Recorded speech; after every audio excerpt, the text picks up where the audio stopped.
तर सत्यजित रे म्हणजेच भारतीय चित्रपटसृष्टीचा अभिमान, महत्त्वाचा स्तंभ, बंगालीच नव्हे तर भारतीय चित्रपटसृष्टीला आंतरराष्ट्रीय स्तरावर नेणारे पितामह। भारतीय चित्रपटसृष्टीचा इतिहास ज्यांच्याशिवाय पूर्णच होऊ शकत नाही असं चित्रपटसृष्टीचं एक विद्यापीठ। अशा सत्यजित रेंचा इतिहास पुसण्याचा प्रयत्न केलाय तो कोत्या मनाच्या बांगलादेश या आपल्या शेजारी राष्ट्रानं। बांगलादेश सरकारनं सत्यजित रे यांचं वडिलोपार्जित घर पाडलं। त्यांच्या या कृतीनं भारतातील असंख्य चित्रपट प्रेमींच्या मनाला वेदना झाल्या। भारतानं हे घर पाडू नये अशी विनंती बांगलादेश सरकारला केलेली होती, मात्र त्याकडे कानाडोळा करत हेकेखोर बांगलादेशनं आपलं तेच खरं करून दाखवलंय। बांगलादेश या आपल्या शेजारी देशानं त्यांची सांस्कृतिक दिवाळखोरी पुन्हा दाखवून दिली आहे। बांगलादेशच्या मेमनसिंग मध्ये बंगाली आणि भारतीय दिग्दर्शक सत्यजित रे यांचं वडिलोपार्जित घर होतं।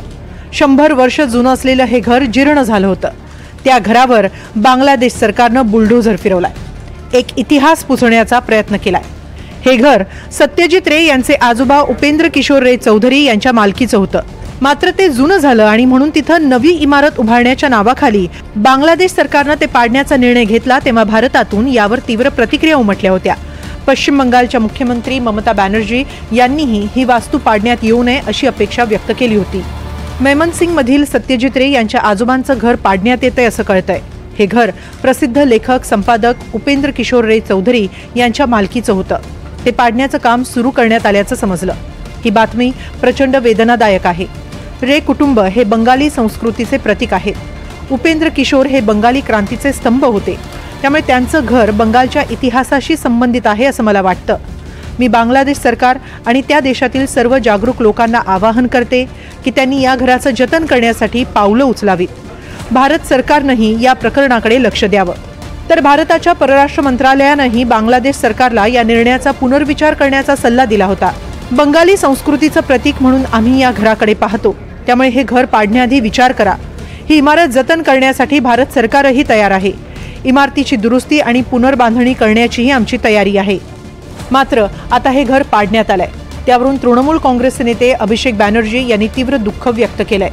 ऑस्कर विजेते दिग्दर्शक सत्यजित रे यांचं घर पाडण्यात आलं, या बातमीनं मी व्यथित झालोय। ही वास्तू पाडून एका महत्त्वाच्या ऐतिहासिक आणि सांस्कृतिक वारशाची हत्या करण्यात आली आहे। जगभरातील जागरूक बंगाली भाषिकांसाठी हे भरून न येणारं नुकसान आहे। याची पूर्ण विल्हेवाट लावण्याआधीच दोन्ही सरकारांनी परस्पर संमतीनं त्याचं जतन करावं असं मी आवाहन करतो। तर भाजपच्या आयटी सेलचे प्रमुख अमित मालवीय यांनी बांगलादेश सरकारवर जोरदार टीका केली आहे। बंगाली वारशावर आणखी एक हल्ला। बांगलादेशमध्ये सत्यजित रे यांचं वडिलोपार्जित घर पाडलं। हा केवळ एका जुन्या वास्तूचा विनाश नाही, तर इतिहास पुसण्याचा प्रयत्न आहे। ज्या मातीनं जगातील एक दिग्गज दिग्दर्शकाला घडवलं, आज त्याच मातीत त्यांचं घर मिसळलं गेलं। बांगलादेश सरकारनं या अति महत्त्वाच्या ऐतिहासिक आणि सांस्कृतिक वास्तूची जबाबदारी सांभाळायला नको होती का? हे केवळ दगडमातीचं घर नव्हतं, हे घर वारसा, आठवणी आणि अभिमानाचं प्रतीक होतं। केवळ बंगाल किंवा भारतासाठीच नव्हे तर संपूर्ण जगासाठीच आम्ही या सांस्कृतिक दिवाळखोरीचा निषेध करतो। सत्यजित रे यांच्या या घरामध्ये बाल अकादमी चालवली जात होती, मात्र घर जीर्ण झाल्यामुळे गेल्या 10 वर्षांपासून ही अकादमीही बंद करण्यात आली होती आणि आता अखेर हे घर पाडून तिथं नवी इमारत बांधली जाणार आहे। सत्यजित रे हे केवळ बंगालसाठीच नव्हे तर संपूर्ण भारतासाठी एक दिग्गज चित्रपट दिग्दर्शक आणि निर्माते होते। त्यांच्या पाथेर पांचाली या पहिल्याच सिनेमाने आंतरराष्ट्रीय स्तरावर भारताला विशेष ओळख मिळवून दिली होती, अनेक पुरस्कार मिळवले होते। सत्यजित रे यांना 1992 मध्ये ऑस्करचा ऑनररी अकादमी पुरस्कारानं गौरवण्यात आलं। चित्रपट सृष्टीतील त्यांच्या योगदानाबद्दल त्यांचा गौरव करण्यात आला होता। त्यांच्या मृत्यूच्या काही दिवस आधीच त्यांना ऑस्कर प्रदान करण्यात आला। बांगलादेश हा वेगळा देश असला तरी त्यांची मातृभाषा ही बंगालीच आहे। तिथेही बंगाली सिनेमाबाबत ममत्व आहे।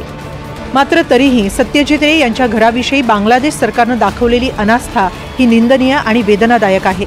एक महत्त्वाचा ऐतिहासिक ऐवज बांगलादेशनं गमावलाय।